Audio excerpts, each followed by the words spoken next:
I'm going to show you how to change the rear brakes on a 2014 Honda Accord Sport. And this will be very similar for a lot of the Hondas within that 2014 range. Although this Honda is an Accord, it will be very similar for the Civic as well. First thing you're going to want to do, take off all the lug nuts, and you will need to remove the tire. Secondly, there will be multiple bolts holding in the brake caliper, which is this right here. And this is the brake caliper bracket. It's that small bar that goes across the front here. There will be 2 bolts holding on the caliper, which we will take off first. And then there will be 2 bolts holding on the bracket, which we'll take off after. First, we're gonna do the caliper, and those bolts should be 12 millimeter just in the back there. That way.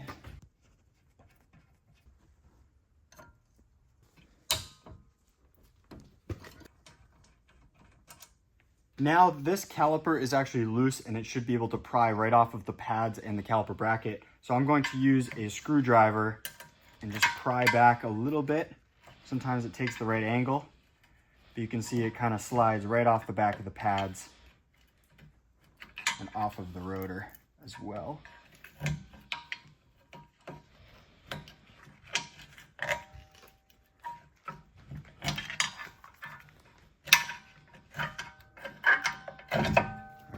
We're going to tuck the caliper back for now. Try not to put too much strain on the rubber brake line that is located right back here. Just try to leave it hanging on top of a bracket or something where it won't break that brake line. Now we're going to take off the caliper bracket. And those are 2 larger bolts. They're 2 17 millimeter bolts in the back. We're going to grab those with just a wrench. Let me see which way is left.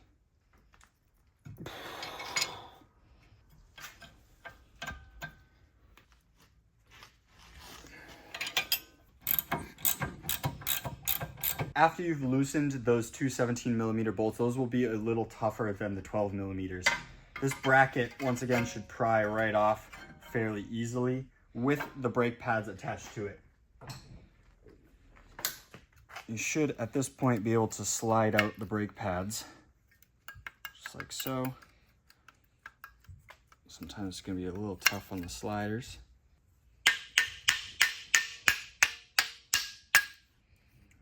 And then there will be little metal sliders. It almost looks like a little thin sheet of sheet metal.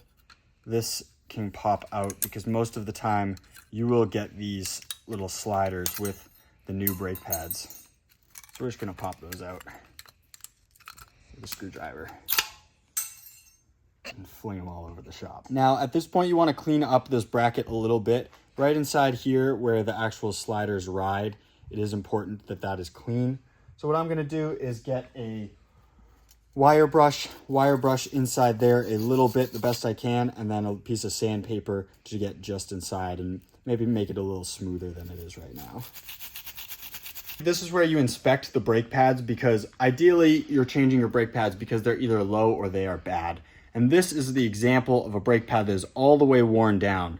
So you can see that this top part is the actual pad. However, with the old one, there's no pad left, so it's just flush with the metal that I'm holding right now. So obviously you want pad because that helps you stop, and this is no good, and that's why your brake pedal will feel funny, or you'll hear grinding, or sometimes squeaking is because of this. And you want to change them and put new ones on, but you want to change them when they still have a little bit of pad left so that you don't ruin your rotor. Holding on your rotor, there will be a little screw in one of the spots there. You can use a screwdriver for this, but I have an impact driver. Sometimes they get stuck in there a little too hard, so turning it out is easier with this tool. The screw just serves as essentially a holder to hold on the brake rotor. Brake rotor should be able to come right off. This is where I'd inspect it to make sure that once again, this is good or bad. You can see the surface is smooth on the back here. That means that this was riding correctly. The brake pad was wearing down effectively and everything. However, on the front, you can see these lines, almost like a record player, or a record for a record player. And those lines aren't good. That means that your brake pads are not wearing effectively, or you've wore down your pads all the way, which is the case here, and they are starting to groove right on the rotor. So you definitely want to replace the rotors if you see these grooves. And that's an indicator when you're looking at your brakes just in the parking lot or something too. If you look for this to be smooth, then your brakes are going okay. But if it starts to groove, then you know you have a problem. Right around your hub here, it tends to get dirty or dusty or even rusty, and you don't want any of those things in there. So what I like to do is put anti-seize right inside here. It's a car lubricant that prevents rust.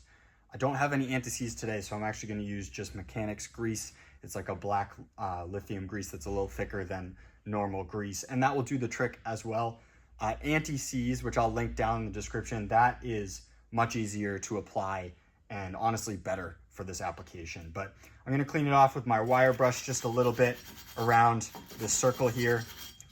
You can see some of the rust and dust coming off. And this is normal with normal wear and tear on your vehicle.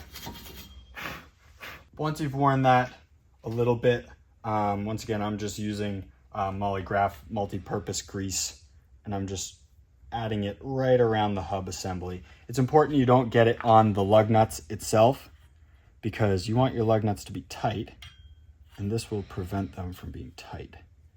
So make sure it's just on the inside of this little circle here.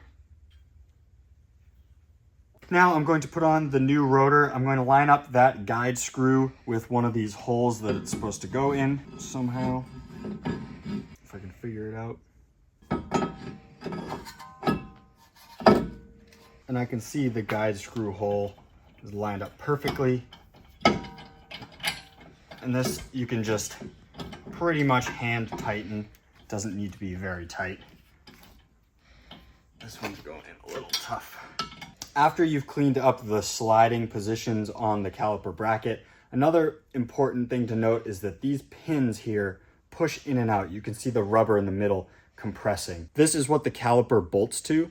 So you want to make sure that these pins slide, and if they don't, like that one was a little tough there, however it's sliding now, you can pull them all the way out, re-grease the pins, and then slide them back on with these rubber boots. These rubber boots are very important to keep the grease confined in there, but as long as they slide in and out, no problem. They'll take a little bit of strength, then they're good to reuse. So we're going to put this bracket back in place with the two larger bolts that were holding it in before,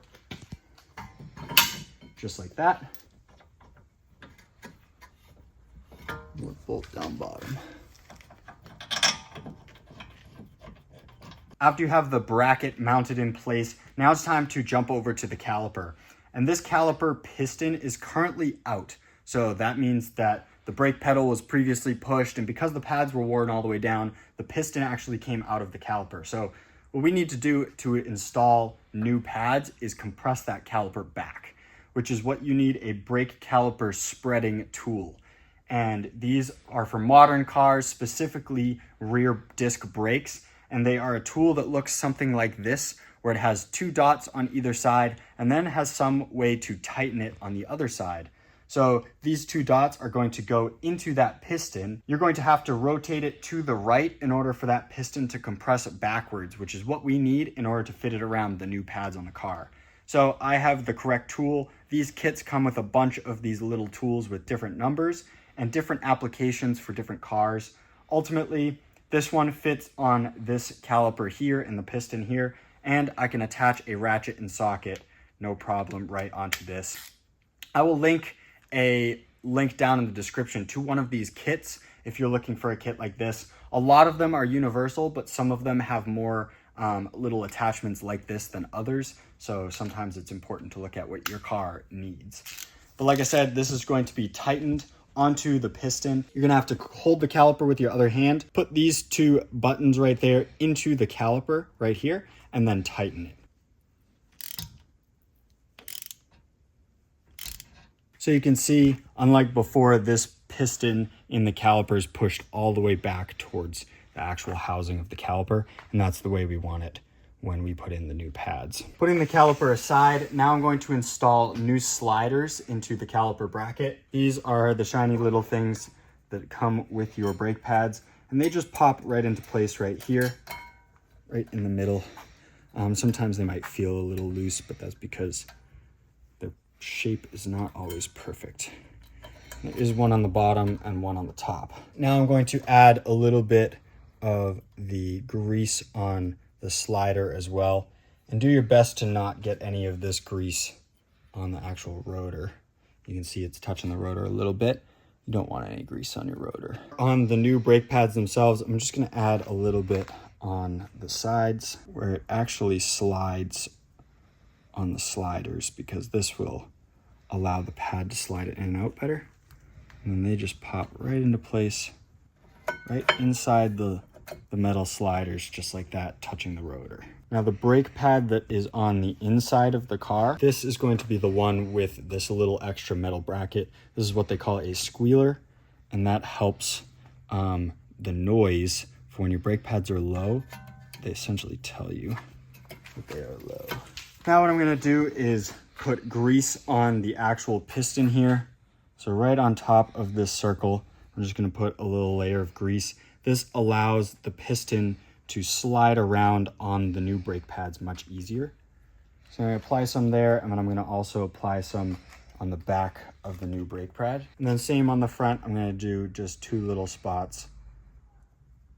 And that is where the brake caliper rides. There and there. So now that that's all set, you can spin your brake caliper back up.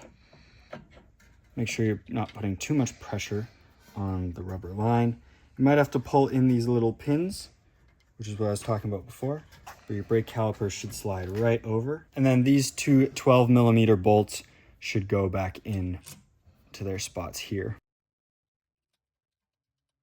I did forget to mention when I was taking these off that sometimes you need to put a 12mm wrench on this backside here, and then just so the caliper doesn't spin, you'll need to take a 17mm wrench and put it right inside the bracket right here, right near the rubber piece. So you'll slide the 17 there, and then how you're gonna tighten it is with a 12 on the outside, pulling the opposite way.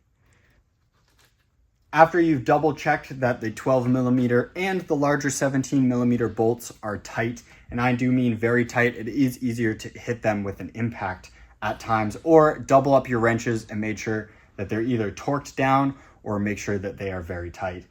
That is all. Once you have the brake pads and the caliper tight and the rotor on, now you're good to slap back on your tire. Make sure the lug nuts are on there, and once again, torqued down or hit with a air gun to a certain specification that is on your car.